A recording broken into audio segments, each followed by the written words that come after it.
क्या हो गया? हाँ क्यों? हाय राम हो। अरे हुआ क्या? पिरात कम बहुत ज्यादा है। मना कर रही थी पिकअप से, चलो मोटरसाइकिल से मत जाओ। हाँ दिया। क्या हुआ? हे बच्ची, हाँ या लॉकडाउन खाए पे 2 साल से हम फुलाए रहे। क्या? तुम पंचे मारो मिलके पचकाए दियो। अरे क्या पचका दिया? डबल रोटी। तेरी डबल रोटी पचक गई है। खैर कोई बात नहीं, अगर पचक गई है तो आज शिवम भी और हमारे बड़े भाई फनी मनोरंजन लाइव भी करीब 5 साल बाद आज मुलाकात हुई उनसे। बात सही कहा था। आज दोनों मिलकर के तुम्हारा ऐसा फुला देंगे ना, हैदरगढ़ तक तुम पैदल ही जाओ। हेलो बात है। हाँ रोनी जी, हाँ जी, ये भैया कमेटी कहना है कि आप लोग जो दर्शक भाई आए हैं अपना उचित स्थान ले लें, इसलिए बहुत अच्छी कमेटी है और बहुत अच्छी व्यवस्था है। आप लोग बैठ जाओ। आप लोग बैठ जाइए भैया, मीडिया वाले आए हुए हैं। सुरेश बैठ जाओ। पत्रकार तो नहीं आए?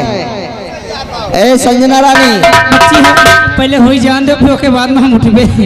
तुम जब देखो तब फैला के बैठ जाते हो।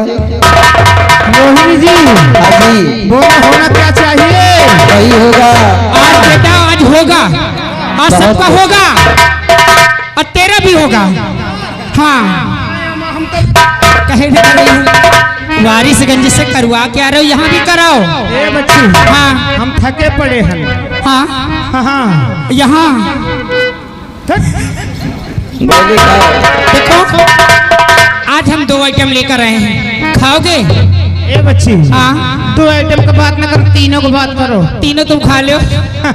देखो आज हमारे फनी वाले भी आए हुए हैं और हमारे शिवम भाई भी आए हुए हैं। संजना जी, दोनों की तरफ से हम लोगों के लिए मेरा भी पहुँचे। संजना जी, जी हम आज अकेले नहीं आए हैं। हाँ आज दोनों पुरानी आए हैं, देख लो। अच्छा तुम्हारी सेहत है? खत्म हो सुरेश जाएगी। जी आज चलना है बेटा। कहाँ? यहाँ आज बहुत अच्छे लग रहे हो। अच्छा लगे तो है।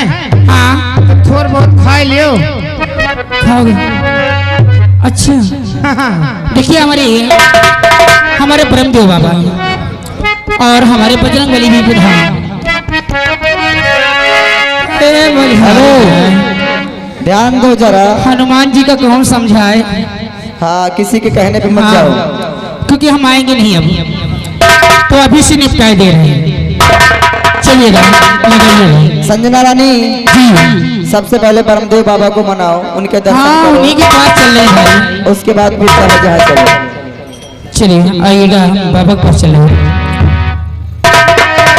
लगाइए अल्लाह।